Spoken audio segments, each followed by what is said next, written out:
ఊళ్ళో ఉండే మంగమ్మ జీవన ఉపాధి కోసం పట్నం చేరింది. అక్కడ ఒక పాడుబడిన ఇంట్లో మకాం పెట్టింది. ఆమె బాగా ఆలోచించింది. బూరెలు గారెలు అమ్మి పొట్ట పోసుకోవాలని నిర్ణయించుకుంది. అందుకని ఆమె ఉన్నది కొద్ది డబ్బుతో అవసరమైన వస్తువులు తెచ్చుకుని చీకటి పడగానే నడుము వాల్చింది. ఆమె ఉద్దేశం మేరకు ఆమె లేచి గారెలు బూరెలు వేసి వెలుగు రాగానే వీధిలో అరుగు మీద కూర్చొని వాటిని అమ్మాలనుకుంది. ఒక రాత్రి వేళ పక్క ఇంటి కోడి పిల్లిని చూసి ఒక కూత కూసింది. కోడి కూత విని మంగమ్మ కంగారుగా లేచి తెల్లవారవుతుంది అనుకొని నడుము బిగించి పిండిని రుబ్బి పెట్టుకొని పెరట్లో పొయ్యి అమర్చి దాని కింద చితుకుల మంట చేసి బూరెలు వేసింది. దోరగా వేసిన బూరెలు కమ్మగా వాసన కొట్టసాగాయి. ఏమమ్మా, కొత్తగా మొదలు పెట్టావా వ్యాపారం అంటూ ఒక ముసలి మనిషి అక్కడికి వచ్చాడు. అవును బాబు, వేడి వేడి బూరెలు రుచికి చూస్తారా అంటూ మంగమ్మ కొయ్య చెక్క వాల్చి ముసలి వాడికి 4 బూరెలు పెట్టింది. ఆ మనిషి బూరెలు తింటూ ఉండగానే మరో 4 వచ్చారు. అందరూ కలిసి బూరెలు తినేశారు. గారెలు వేసే ముందు మరో 4 వచ్చారు. అందరూ కలిసి గారెలు తిన్నారు. మంచి వ్యాపారం మొదలు పెట్టావమ్మా, రోజు ఇలాగే గారెలు బూరెలు వెయ్యు. రోజు ఈ వేళకు నిద్ర పట్టక అవస్థ పడుతూ ఉన్నాము. ఏదో కాలక్షేపానికి తినిపోతాము అన్నారు వాళ్ళు. అందరూ ముసలి వాళ్ళే, ఇంచుమించు ఒకే వయసు వాళ్ళు. గారెలు బూరెలు తిన్నవాళ్ళు ఎవరి చేతన వచ్చినంత డబ్బు వారు మంగమ్మకు ఇచ్చి వెళ్ళిపోయారు. ఆ డబ్బు లెక్క చూసుకుని ఆమె అనుకున్న దానికంటే 10 ఉంది.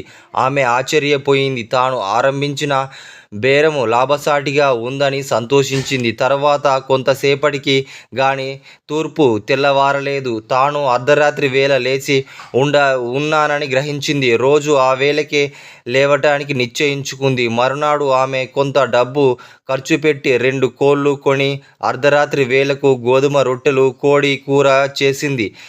క్రితం రోజు వచ్చిన వాళ్ళందరూ వచ్చి రొట్టెల కూర తిని డబ్బులిచ్చి వెళ్ళిపోయారు. ఆ రోజు కూడా మంగమ్మకు మంచి ఆదాయం వచ్చింది. అలాగే ప్రతి రాత్రి మంగమ్మ వ్యాపారం ఎంతో లాభసాటిగా కొనసాగుతూ ఉంది. మంగమ్మ ఇంటి వెనకాల ఉన్న డాబా ఇల్లులో ఒక కోమటి ఉండేవాడు. అతను డబ్బు కోసం గడ్డి తినే రకము. ఒక రాత్రి అతనికి నిద్ర పట్టలేదు. ఎక్కడి నుంచో కమ్మటి వాసన వస్తుందని ఆ వ్యాపారి డాబా ఎక్కి చూస్తూ ఉన్నాడు. ఒక పెరట్లో మంగమ్మ ఒంటరిగా కూర్చుని పొయ్యి మీద కోడి కూర వండుతూ కనిపించింది. కోమటి కుతూహలంగా చూడసాగాడు. అతని చూసినంతనే పెరట్లో జనమంతా నిండిపోయారు. మంగమ్మ అందరికీ వడ్డించి డబ్బులు పుచ్చుకుంటూ ఉంది. అంతటా అందరూ వెళ్ళిపోయాక డబ్బు నేల మీద పోసి లెక్క పెట్టుకుంటూ ఉంది. అంత డబ్బు ఒకేసారి చూడగానే ఆ వ్యాపారికి కళ్ళు చెదిరాయి. ఒక్కరోజు ఇంత డబ్బా, నీచు తినడానికి వీళ్ళందరూ దీని దగ్గరికి చేరి రహస్యంగా తిని వెళ్తూ ఉన్నారా? అందుకే అలా డబ్బు కుమ్మరించి పోతున్నారా అని కోమటి అసూయంగా అనుకున్నాడు. మంగమ్మ ఆ ఇంటి నుంచి తరిమివేసి దాని వ్యాపారం తనది చేసుకోవాలని అతని ఆశ పుట్టింది. మరునాడు మధ్యాహ్నము కోమటి మంగమ్మ ఇంటికి వచ్చాడు. వంటింటిలో కొంగు పరుచుకొని పడుకుని ఉన్న మంగమ్మ కోమటిని చూస్తూ పాపం, నువ్వు చేసే నీదేం కర్మ, రాత్రి 12 గంటలకు లేచి ఇలా వ్యాపారం చేస్తూ ఉన్నావు అన్న ఆ మాటలకు ఏమీ అర్థం కాక కోమటికేసి అయోమయంగా భయానకంగా చూసింది మంగమ్మ. అదిగో అప్పుడే నీకు వెర్రి చూపులు వచ్చేశాయి. అవును, మరి పిశాచాలకు వడ్డీ వండిస్తే ఏమవుతుంది అన్నాడు కోమటి. అప్పటికి మంగమ్మకు ఆయన మాటకు అర్థం కాలేదు. నీ మొహం చూస్తేనే తెలిసిపోతుంది పిశాచాల గాలి సోకిందని. అర్ధరాత్రి వచ్చే వాళ్లకు నువ్వు కోరినట్టుగా వండి వంటలు పెడుతూ ఉన్నావు అన్నాడు కోమటి. కోమటి మాటలు అర్థమయ్యాయి మంగమ్మకు. ఇది మరీ బాగుంది, పెద్ద మనుషులు అడిగారు చేసి పెట్టాను అన్నది ఆమె. నీ చేత ఇలాగే అని చేయించుకుని తిని చివరకు పిశాచాలు నిన్ని కాల్చుకుని తినేస్తాయి. ఏదో నీ మంచి కోరి చెప్తూ ఉన్నాను అన్నాడు కోమటి. మంగమ్మ ఆ మాట విని కెవ్వుమని అరిచి అర్ధరాత్రి వచ్చేసింది పిశాచాల అని నమ్మనట్టుగా అడిగింది. ఇంకా సందేహమా? ఇంతకు ముందు ఈ ఇంట్లో ఉండిన ముసల్దాన్ని చివరకు పిశాచాలే కాల్చుకుని తినేశాయి. ముందే జాగ్రత్తపడి ఎక్కడికో వెళ్ళిపోతే వెళ్ళిపో అని కోమటి మంగమ్మను అడలగొట్టాడు. మంగమ్మ అప్పటికి అప్పుడే మూట ముల్లె సర్దుకొని ఊరి వదిలిపోయింది. కోమటి చెప్పిన మాటలు విని ఆమె అక్కడి నుంచి వెళ్ళిపోయింది. కోమటి సంతోషంగా తన ఇంటికి తిరిగి వచ్చి జరిగిందంతా తన భార్యకు చెప్పి, ఇవాళ రాత్రి నుంచి మంగమ్మ స్థానంలో నువ్వు కూర్చో, కనుక వర్షం కురుస్తూ ఉంది అని చెప్పాడు. ఆమె, నేను కూర్చోను, ఆ మంగమ్మ దేవాంతకురాలు, అది అంత తేలిగ్గా వెళ్ళిపోదు. వేళకు తిరిగి వచ్చిందో ఏదో గొడవ చేస్తుంది, కావాలంటే నువ్వు కూర్చొని చూస్తూ ఉండు. ఆ వేళకు వచ్చిన మంగమ్మ నలుగురిని పిలిచి రచ్చ చేయకపోతే అన్నది కోమటి భార్య. అర్ధరాత్రి వేలైంది. కోమటి బూరెలు వేయిస్తూ మంగమ్మ స్థానంలో కూర్చున్నాడు. కాసేపటికి ముసలి వాళ్ళందరూ బిలబిలమంటూ వచ్చి, ఒరే అబ్బి, ఇక్కడ ఉండే ఆడమనిషి ఎక్కడికి వెళ్ళింది అని అడిగారు. పెళ్లి చేసుకుని చక్కగా వెళ్ళిపోయింది, మీకు ఇబ్బంది లేకుండా మీ పని నేను చేస్తాను కదా అన్నాడు కోమటి. బూరెలు మొదటి వాయి తీశాడు. బూరెలు చూసి వాళ్ళు మొహం చిట్లించుకున్నారు. ఈసారి ఇవి చేస్తే చేశావు, కానీ రేపటి నుంచి కోడి మాంసము గొర్రె మాంసము చెయ్యు అన్నారు. పెళ్ళని చెప్పినట్లుగా మంగమ్మ ఎక్కడ వస్తుందో అని భయపడుతూ కోమటి ముందు డబ్బిచ్చి మరీ తినండి, లేకపోతే చీకటి చాటున మోసం చేసి పోయినా దిక్కులేదు అని వాళ్ళతో అన్నాడు. ఈ మాట వినగానే ముసలి వాళ్ళు కళ్ళు చితలించినట్లుగా చూశారు. కుర్ర పీనుగా, డబ్బిస్తే గాని మమ్మల్ని తిననియ్యవా? ఎంత ధైర్యం నీకు? చచ్చినట్టు మేము అడిగినవన్నీ చేసిపెట్టు, లేకపోతే నిన్ను ముక్కలు ముక్కలుగా చేసుకొని మేము పొయ్యిలో కాల్చుకొని తినేస్తాము. తప్పించుకోవాలని చూసినా నిన్ను వదలము అని కోమటి చేసినవన్నీ తినేసి అంతా ఒకేసారి అక్కడ నుంచి మాయమై వెళ్ళిపోయారు. కోమటి అది మొదలుకొని ఆ ఆదాయం చిల్లి గవ్వ కూడా లేదు. అర్ధరాత్రి వ్యాపారం చేస్తూనే ఉన్నాడు. మంగమ్మ తిరిగి రావాలని 1000 దేవులకు మొక్కుకున్నాడు, కానీ ఆమె తిరిగి రాలేదు. ఒక నగరంలో బాపాయమ్మ అనే పూటకొల్లు మనిషి ఉండేది. ఆమె భర్త పోయాక సవతి కూతురు విమల ఉన్నది. భర్త పోయాక బాపాయమ్మ బతుకు తెరువు కోసం పూటకొల్లు పెట్టసాగింది. వర్తక వ్యాపార ప్రసిద్ధి చెందిన ఆ నగరం జనం తాకిడి బాగా ఉండేది. అయితే వచ్చిపోయే వాళ్లకు వండడం, వార్చడం, వడ్డించడం మొదలైనవి చాకిరి అంతా విమల చేత చేయించి బాపాయమ్మ అన్ని విధాల ఆమెను బాపాయమ్మ రాచి రంపాన పెట్టేది. విమల అందమైన పిల్ల. ఆమెకు పెళ్ళేడు వచ్చింది, కానీ బాపాయమ్మ ఆ పిల్ల పెళ్లి మాట తల పెట్టలేదు. విమల పెళ్లి చేసుకొని అత్తగారింటికి వెళ్ళిపోతే బాపాయమ్మకు అడ్డమైన చాకిరి ఎవరు చేస్తారు? ఇరుగు పొరుగు వాళ్ళు విమల పెళ్లి మాట ఎత్తితే బాపాయమ్మ పిల్ల తప్పితే నాకెవరున్నారు? దాన్ని విడిచి క్షణం కూడా నేను ఉండలేను. నేను కట్నం ఇచ్చుకోలేను కదా. దాని పెళ్ళాడేవాడు నన్నే కట్నంగా భావించి వెంట తీసుకుని వెళ్ళాలి అంది. బాపాయమ్మ ఈ ధోరణి అవలంబించడం చేత విమల చేసుకునేందుకు ఎవరు ముందుకు రాలేదు. కట్నం లేకున్నా విమల చేసుకునే వాళ్ళున్నా కానీ బాపాయమ్మను భరించడానికి సిద్ధపడి వాళ్ళు లేరు. విమల ప్రసిద్ధి గ్రహించిన తనకి ఈ జన్మలో పెళ్లి కాదని నిరాశ చెందింది. ఇలా ఉండగా ఒకరోజు మధ్యాహ్నం ఒక యువకుడు బాపాయమ్మ ఇంటికి వచ్చి తన పేరు రామదాసు అని చెప్పుకున్నాడు. అతడు భోజనం చేసి బాపాయమ్మకు డబ్బులు ఇస్తూ, నేను తగిన కన్యను చూసి పెళ్లాడాలనుకుంటున్నాను. ఈ చుట్టుపక్కల నుంచి మంచి సంబంధాలేమైనా ఉన్నాయా అని అడిగాడు.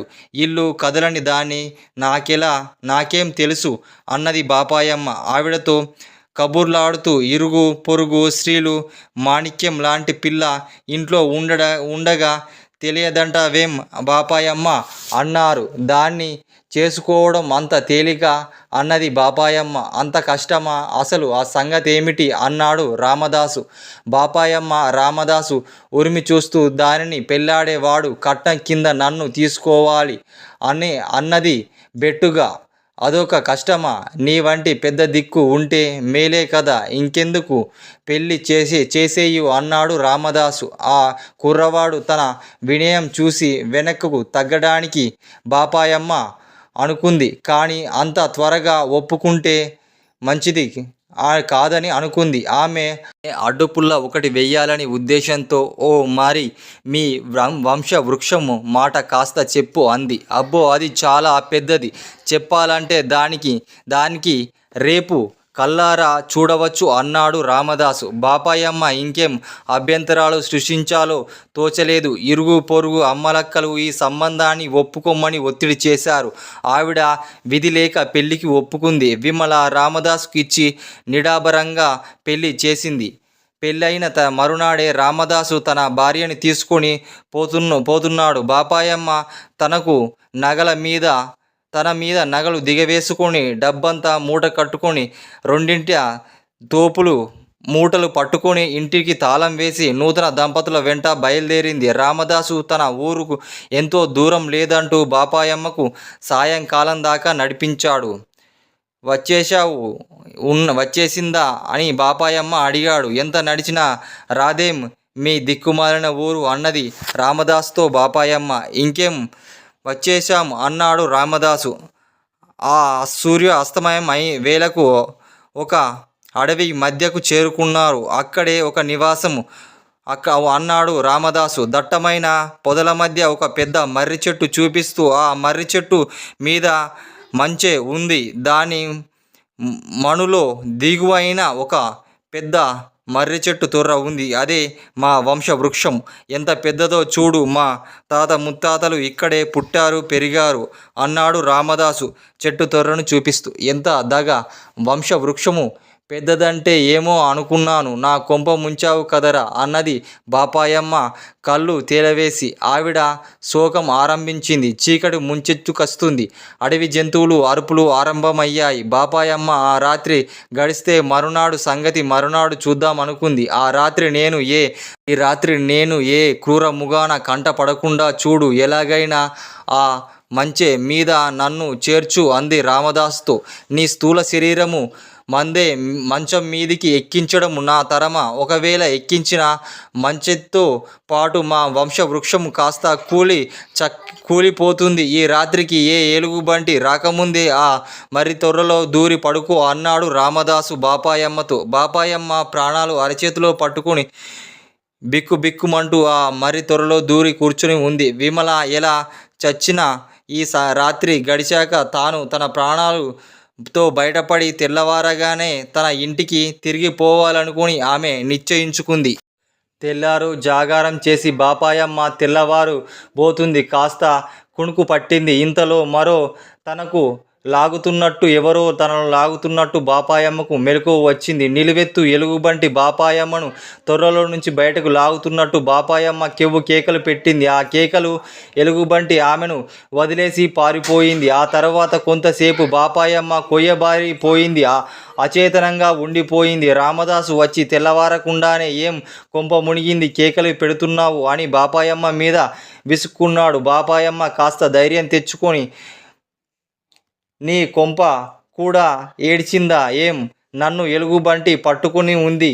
నేనిక్కడ ఒక్క క్షణం కూడా ఉండను. ప్రాణాలు దక్కితే చాలు. విమల ఏమైతే నాకేంది అంటూ చెట్టు తొర్రలో నుంచి బయటకు వచ్చింది. బయటకు వచ్చి నిలబడి విమలతో మాట్లాడలేదు. రామదాసు నవ్వి, నాకు కట్నం కింద వచ్చిందానివి నిన్ను ఎలా పోనిస్తాను అన్నాడు. ఆ మాటలు విన్న బాపాయమ్మ తెల్లబోయింది. తన ఒంటి మీద నగలు తీసి విమల చేతిలో పెట్టి తన డబ్బు మూటలు సంచిని రామదాసుకు మొహాన కొట్టి ఆమె తిరుగుదారి పట్టింది. తర్వాత రామదాసు విమలను తీసుకొని కొండ మీద ఉన్న తన ఇంటికి తీసుకొని వెళ్ళిపోయాడు. ఆ ఇంటికి గోడలకు వేలాడే జంతు చర్మాన్ని చూశాక విమల తన భర్త వేటగాడని తెలిసింది. వాటిలో ఉన్న ఎలుగుబంటి తోలు చర్మము చూడగానే బాపాయమ్మను బెదరగొట్టింది. ఎలుగుబంటి చర్మంతో అని రహస్యంగా విమలమ్మకు తెలిపాడు.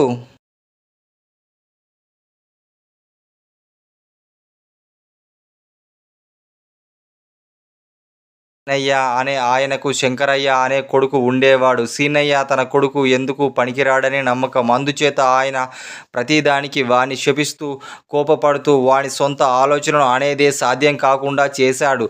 తండ్రిదే శాసనం అన్నట్టు పెరిగాడు శంకరయ్య. శుద్ధ వెర్రిపప్పలా తయారయ్యాడు. పెరుగుతున్న కొద్దీ వాడి బుర్ర పూర్తిగా చెడిపోయింది. వాడికి సొంత ఆలోచన నేర్చుకున్న విద్య ఒకటే తెలుసు. అదేమిటంటే ఊరి చెరువులో మునిగి ఊపిరి బిగబట్టి చాలాసేపు కూర్చోవడం. తండ్రి అదుపు లేకుండా వాడు ఆ విద్యను అద్భుతంగా నేర్చుకున్నాడు. తండ్రి ఏ పని చెప్పనప్పటికీ వాడు ఏదో పాడు పని చేసేవాడు. కొడుకు పెళ్లి చేస్తే వాడి తెలివితేటలు వస్తాయేమో అని ఒక ఆశ సీనయ్యను వదలలేదు. సీనయ్యకు భార్య లేదు కనుక కోడలు వచ్చినా తనకు ఇంటి పని చూసుకునే బాధ తప్పిస్తుంది అని ఆశ కూడా ఉంది. అయితే గ్రామంలో ఎవరిని అడిగినా శంకరయ్యకు పిల్లనివ్వడానికి ఒప్పుకోలేదు. ఇలా ఉండగా పొరుగురు నుంచి ఒక సంబంధము ఉన్నట్లుగా తెలిసింది. సీనయ్య తన కొడుకు పెళ్లి చూపులను తీసుకుని వెళ్ళాడు. అక్కడ ఎలా మసులుకోవాలో వివరంగా చెప్పి ముందు వెళ్తూనే చెప్పులు తలుపు వెనుక విడిచి నువ్వు కుర్చీ మీద కూర్చో తెలిసిందా అన్నాడు శంకరయ్య. తండ్రి ఏది చెప్పినా ఉన్న మతి కూడా పోతుంది. అయినా వాడు తెలిసినట్టుగా తల ఆడించాడు. తండ్రి చెప్పిన మాటలకు మళ్ళీ మళ్ళీ అనుకుంటూ బండిలో ఎక్కి కూర్చున్నాడు. కానీ దారిలో ఆ మాటలు తారుమారయ్యాయి. తీరా ఊరికి ఇల్లు చేరి శంకరయ్య తన చెప్పులు తీసుకుని కుర్చీ మీద పెట్టి తాను పోయి తలుపు వెనకాల కూర్చున్నాడు. పిల్ల తండ్రి శంకరయ్యను చూడగానే అంతా అర్థమైపోయింది. ఆయన తన తండ్రి కొడుకులు పిల్లనైనా చూపకుండా ఈ వెర్రిబాగుల సంబంధం మాకద్దు అని వారిద్దరిని వచ్చిన దారినే పంపేశాడు. ఇంటికి వచ్చిన సీనయ్య శంకరయ్య మీద విరుచుకుపడి ఇక నీకు ఈ జన్మలో పెళ్ళి కాదు, ఏ తల మాసిన వాడైనా పిల్లనిస్తే ఇయ్యాలి అని కసురుకున్నాడు. తన పిల్లనిచ్చే తలమాసిన వాడు వెతకడానికి శంకరయ్య నిశ్చయించుకున్నాడు. ఆ రాత్రికి రాత్రే వాడు ఆ ఇంటి నుంచి బయలుదేరాడు. 3 రోజులు ప్రయాణం చేసి 4వ రోజు చీకటి పడే వేళకు ఒక కొండ ప్రాంతానికి చేరాడు. అక్కడ ఒక గుహలో నుంచి విచిత్రమైన ధ్వని వాడికి వినిపించింది. ఆ గుహలో ఒక రాక్షసుడు నిద్రపోతున్నాడు. వాడు పెడుతున్న గురకకు శంకరయ్య విన్నాడు. శంకరయ్య లోపలికి వెళ్ళి రాక్షసుడిని చూసి వాడి జుట్టు మట్టు కొట్టుకొని పోవడం గమనించాడు. నాకు పిల్లనిచ్చే తలమాసిన వాడు నేను వస్తున్నాడని తెలిసి భయపడి ఇక్కడ దాక్కున్నాడన్నమాట అనుకుని శంకరయ్య ఆ రక్కసుని జుట్టు పట్టుకొని ఊపాడు. రక్కసుడు పెద్దగా ఆవలించి లేచి ఎవర్రా నువ్వు నన్ను లేపింది అని కోపంగా గర్జించాడు. పిల్లనివ్వకుండా ఎటు పోతావురా తలమాసిన వెధవ, వెంటనే కట్నంతో సహా నాకు పిల్లనిచ్చి పెళ్లి చెయ్యు అంటూ శంకరయ్య రాక్షసుని చెవిలో మొరపెట్టాడు. రాక్షసుడు పట్టరాని కోపం వచ్చింది. వాడు ఆ కోపంలో శంకరయ్య పై విరుచుకుపడి తినివేయాలనుకున్నాడు. కానీ ఈలోగా గుహలో ఉన్న రక్కసుడి పెళ్ళము శంకరయ్య అన్న మాటలు విని యువతలకి వచ్చింది. ఎందుకంటే దానికి ఒక కూతురు ఉంది. ఆ పిల్లకు చాలా స్థూలకాయం. ఎంత ప్రయత్నించినా దానికి ఈ నాటి వరకు సంబంధం కుదరలేదు. అందుచేత రక్కసి యువతలికి వస్తూనే ఏం రాక్షసుడయ్యా నువ్వు, అల్లుడు వస్తే ఒక మర్యాద మంచి లేదా అని అంటూ తన మొగుడి మీద విరుచుకుపడింది. ఇంతకు పిల్ల ఏది అంటూ శంకరయ్య చుట్టూ చూశాడు. ఇప్పుడే విహారానికి వెళ్ళింది, ఇంకొన్ని గంటల్లో తిరిగి వస్తుంది. ఒక కుణుకు తీయు అన్నది రక్కసి. శంకరయ్య రాక్షసి పెట్టిన పండ్లు తిని పాలు త్రాగి లోపల గుహలో జంతు చర్మం మీద శయనిస్తూ ఉన్నాడు. శంకరయ్య పుష్టిగా అయినాడు. వాణ్ణి తినాలనే రక్కసుడి కోరిక ఉంది. కానీ రక్కసి శంకరయ్య పడుకున్న గుహకు అడ్డంగా కూర్చొని ఉంది. రక్కసి కూతురు అర్ధరాత్రి వచ్చింది. అది చేసిన హడావిడి శంకరయ్యకు మెలకువ వచ్చి తల్లి కూతుల సంభాషణ విన్నాడు. ఇన్నాళ్లకు మొగుడు నిన్ను వెతుక్కుంటూ వచ్చాడే అంది తల్లి రక్కసి. ఎక్కడ అంటూ కూతురు రక్కసి శంకరయ్యను పడుకున్న గుహలోకి తొంగి చూసింది. కళ్ళు కొంచెం తెరిచి రక్కసి కూతురుని చూసి శంకరయ్య అదిరిపడ్డాడు. అది తల్లిదండ్రుల కన్నా కూడా వికారంగా ఉంది. శంకరయ్యను చూసి రక్కసి కూతురు వెన్నుపూస లాగా ఉన్నాడు అంది. వాణ్ణి విరుచుకుని తింటావా ఏం అని ఆ మాత్రము పని చెయ్యకు, వీడు తప్పితే నీకు మరొక మొగుడు దొరికే అవకాశం కూడా లేదు అని తల్లి రక్కసి కూతుర్ని హెచ్చరించింది. నా మాట సరే, అయ్య మాట ఏమిటి? మనిషి దొరికితే తినకుండా వదలడు అన్నది కూతురు. అందుకే నేను బయటకి పోకుండా కాపలా కాస్తున్నాను. నేను కాసేపు అలా తిరిగి వస్తాను, నువ్వు కాపలా కూర్చో అని తల్లి రక్కసి బయటకు వెళ్ళిపోయింది.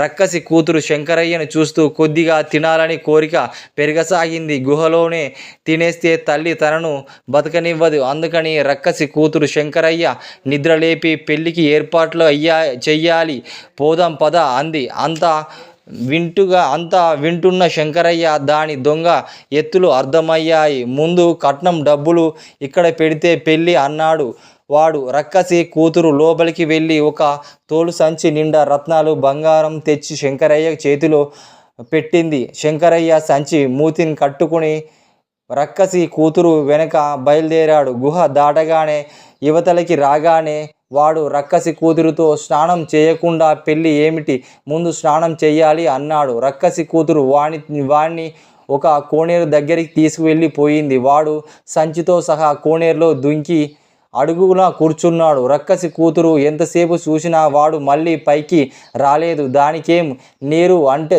నీరు అంటే చచ్చే భయం. వాడు మరునాడైనా చచ్చి పైకి లేస్తాడు, అప్పుడు తాను వాణ్ణి పీక్కొని తినచ్చు అనుకుంది. అది తమ గుహకు వెళ్ళిపోయింది. తర్వాత శంకరయ్య తల నీటిపైకి పెట్టి రక్కసి కూతురు పోయిందని తెలుసుకొని సంచితో సహా ఇంటికి తిరిగి వచ్చాడు. డబ్బుతో తిరిగి వచ్చిన శంకరయ్యకు మంచి సంబంధం దొరికింది. తనకు అదుపులో లేకపోయినా తన కొడుకు వెర్రి బాగులప్ప కాదని సీనయ్య అప్పుడు గ్రహించాడు. ఆ తర్వాత శంకరయ్య తాను యోగ్యుడని రుజువు చేసుకున్నాడు అని సంతోషపడ్డాడు.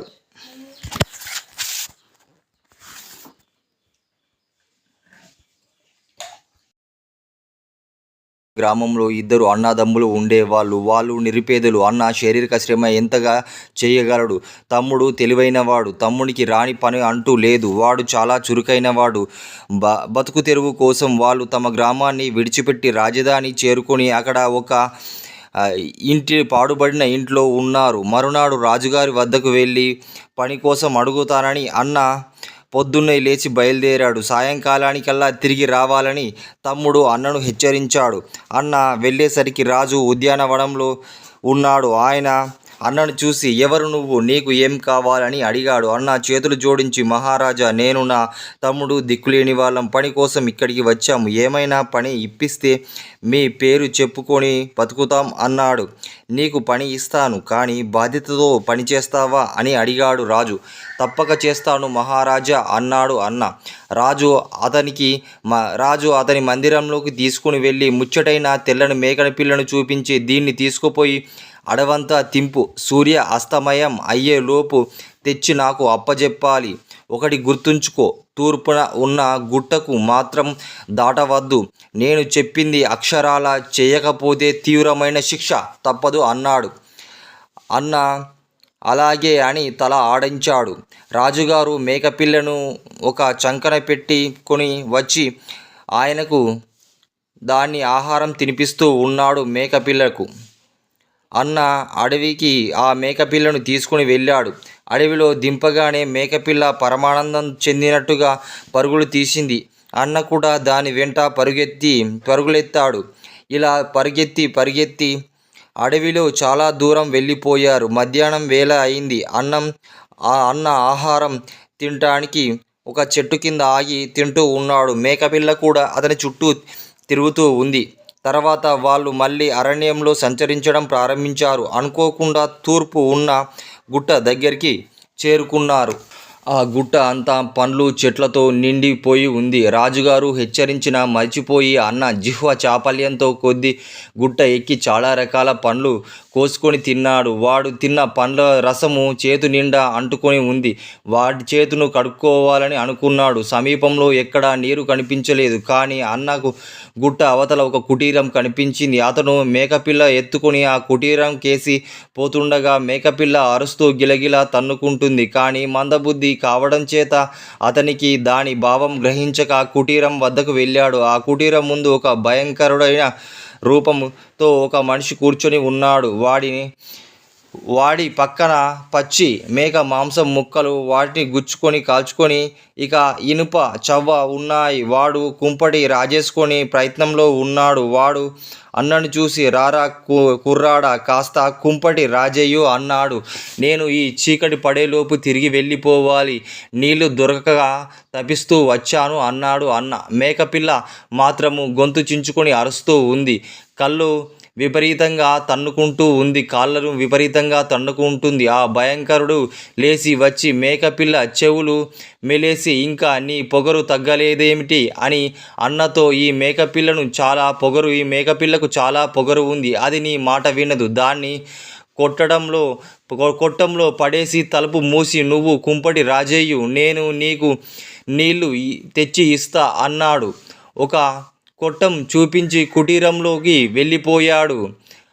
అన్న వీధిలేక మేకపిల్లను కొట్టంలో మూసేసి కుంపటి రాజేసే కూర్చున్నాడు. వాడికి ఆ పని చేత కాలేదు, అది అంటుకోలేదు సరిగదా.